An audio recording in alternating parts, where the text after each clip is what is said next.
गोंदिया विगत 60 वर्षों से कार्यरत हाई स्कूल का 3 दिवसीय वार्षिक स्नेह सम्मेलन का उद्घाटन हुआ, जिसमें प्रमुख अतिथि विधायक विनोद अग्रवाल के भतीजे पुरोहित अग्रवाल, रामनगर के थानेदार प्रवीण बोरकुट, भारत क्षत्रिय मौसमी परिहार प्रशासकीय अधिकारी गजानन गाडगिने, अजय विबगड़े और डीबी डगोरे, के एन बुने, सुप्रिया पारदी आदि शिक्षक शिक्षिकाएं उपस्थित होकर अनेक रंगारंग कार्यक्रम प्रस्तुत किए। सभी अतिथियों ने स्कूल विकास हेतु विस्तृत से मार्गदर्शन किया। इसमें हिंदी प्राइमरी का भी निर्माण कार्य सिद्ध किया जाएगा, ऐसा अग्रवाल ने कहा। संचालन शिवनकर मैडम ने किया। सतीश पारदी की रिपोर्ट। थोर पुरुष छत्रपती शिवाजी महाराज, विद्येची देवता, आध्यात्मिक देवता सरस्वती, सोबत क्रांतिज्योती सावित्रीबाई फुले आणि संविधानचे शिल्पकार श्री डॉक्टर बाबासाहेब आंबेडकर यांच्या नमन करून आज आपल्या शाळेचे वार्षिक अहवालचे वाचन मी करत आहे। स्नेह संमेलन प्रत्येक वर्षी जानेवारी महिन्यातच आपण घेत आहोत। रामनगर शाळेच्या प्रांगणामध्ये हा स्नेह संमेलनाचा कार्यक्रम आयोजित करण्यात आलेला आहे। अशा क्रांतिज्योती सावित्रीबाई फुले तसेच विश्वरत्न डॉक्टर बाबासाहेब आंबेडकर आणि महाराष्ट्राचे आद्यदैवत शिवाजी महाराज आणि ह्या रामनगर पोलीस स्टेशनचे पोलीस निरीक्षक साहेब,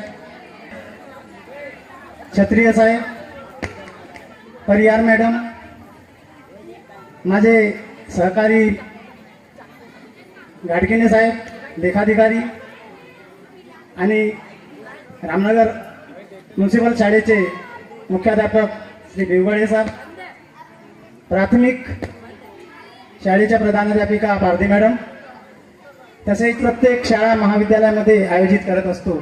स्नेह संमेलनाचा एक मुख्य भाग असा आहे की 26 जूनला जेव्हा शाळा सुरू होतात आणि लगातार नोव्हेंबर डिसेंबर महिन्यापर्यंत विद्यार्थी फक्त अभ्यास अभ्यास अभ्यास त्यात असलेले कलागुण प्रदर्शित करण्याचा हा कार्यक्रम म्हणजे स्नेह संमेलन। सम्मेलन का कार्यक्रम आप लोगों के सानिध्य में शुरू हुआ है और मैं हमारे अतिथियों का बहुत धन्यवाद करना चाहती हूँ कि वे आप आए यहाँ और हमारे इस कार्यक्रम को सफल बनाए। ऐसा ही आपका सहकार्य हमें हमेशा मिलता रहे। अग्रवाल सर, जैसे आपने रामनगर हाई स्कूल का पुनर्जीवन किया है, मैं आपसे विनती करूंगी इस मंच से कि वैसे ही हमारी प्राइमरी स्कूल पर भी थोड़ा ध्यान दिया जाए और आपका कृपा वहाँ पे भी रहे। इसके पश्चात मैं हमारे पालकों से 2 शब्द कहना चाहूँगी कि उन्हें एक सुजान नागरिक बनाने का वह कार्य तभी सफल हो पाएगा जब आप लोगों का सहकार्य हमें मिलेगा। प्रदर्शन करने के लिए मैं आपसे यही विनती करूंगी कि इन 3 दिन के स्नेह सम्मेलन को आप पूर्ण रूप से एंजॉय करो। ऐसे रोहित जी अग्रवाल, प्यारे प्यारे बच्चों, पालकगण के लिए हर घर से हर पालक आना चाहिए। एनुअल फंक्शन 2-3 दिन का रहता है। एक सांस्कृतिक कार्यक्रम बच्चों को क्या चल रहा है ये देखने के लिए वो जरूर यहाँ उपस्थित रहे। सांस्कृतिक कार्यक्रम पढ़ रहा है, अगर यहाँ अच्छी शिक्षा मिलेगी, यहाँ भविष्य अपने भारत का अच्छा होगा। मैं पूरे रामनगर स्कूल का धन्यवाद देती हूँ।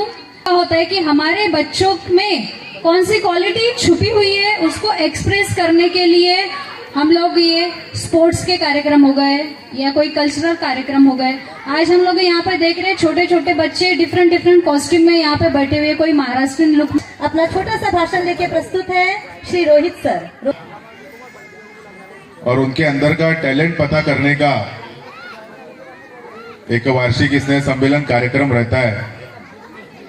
निश्चित रूप से साल भर बच्चा स्कूल में शिक्षा तो ग्रहण करता है, पर शिक्षा के साथ साथ कला के क्षेत्र में, सांस्कृतिक क्षेत्र में, खेल के क्षेत्र में और भी अन्य किसी क्षेत्र में वो क्या कर सकता है, इस चीज को पहचानने का, उनकी प्रतिभाओं को सामने लाने का इस वार्षिक स्नेह सम्मेलन के कारण उनकी प्रतिभाएं सामने आने का अवसर उन्हें मिलता है।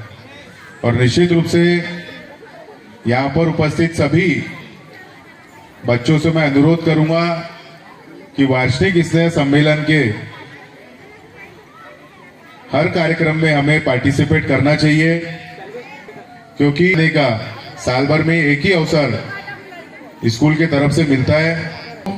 गांव के सरपंच से लेकर राष्ट्रपति पद तक के शिक्षिका के रूप में और समाज के हर पद पर महिलाओं को स्थान मिले और महिला शिक्षित हो, इस चीज को ध्यान में रखते हुए पूरा जीवन समर्पण उन्होंने किया है। और गांव के छोटे से पद से लेकर के गली से लेकर दिल्ली तक आज महिलाओं को स्थान मिल रहा है। इस देश को सुधारने के लिए अपने जीवन का सर्वोच्च अर्पण किया है।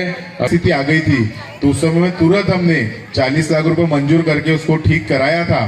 घोषणा इस मंच के माध्यम से करता हूँ कि उस कंप्यूटर लैब को बनाने के लिए 10 लाख रुपए की निधि हम देंगे। तो आज ये कार्यक्रम खत्म होने के बाद हम एक बार स्कूल का मुआवना करेंगे मैडम, और आप जो भी वहां पर हमको बताएंगे आने वाले 6 महीने के अंदर मैं वो करके दूंगा। इस मंच के माध्यम से मैं ऐसा वादा करता हूँ। त्या आतमध्ये लपलेल्या कला, त्यांची कोणत्या क्षेत्रात कोणत्या खेळामध्ये त्यांना रुची आहे हे बाहेर काढण्याचं एक साधन म्हणलं तरी चालेल। हे मनानं अभ्यास करून आपलं मार्ग निवडतात। जसं आता ही म्युन्सिपाल्टीची शाळा असल्यावरही इथं बरेचसे विद्यार्थी शिक्षण घेत आहेत। जे शिक्षण म्हणतो आपण ते ग्रामीण भागात जे म्युन्सिपाल्टी जिल्हा परिषदेची शाळा याच्यामध्ये तुम्हाला शिक्षण जे मिळतं त्यातून जे विद्यार्थी घडतात ते खूप मोठे होतात भविष्यामध्ये। जसं कलेक्टर झाले, SP झाले, तर तसेच ग्रामीण भागातून सुद्धा होत आहेत। तुम्हाला फक्त मेहनतीची गरज आहे। असतो 2 तास 3 तास तेवढ्या वेळात ते ग्राउंडवर नसतात। कमीत कमी मोबाईलचा यूज करा, आहे ते मोबाईलद्वारेच होत आहे। मॅक्झिमम जे काही तुम्हाला स्पॅम कॉल्स किंवा कुठले कॉल येतात त्याला अटेंड करू नका।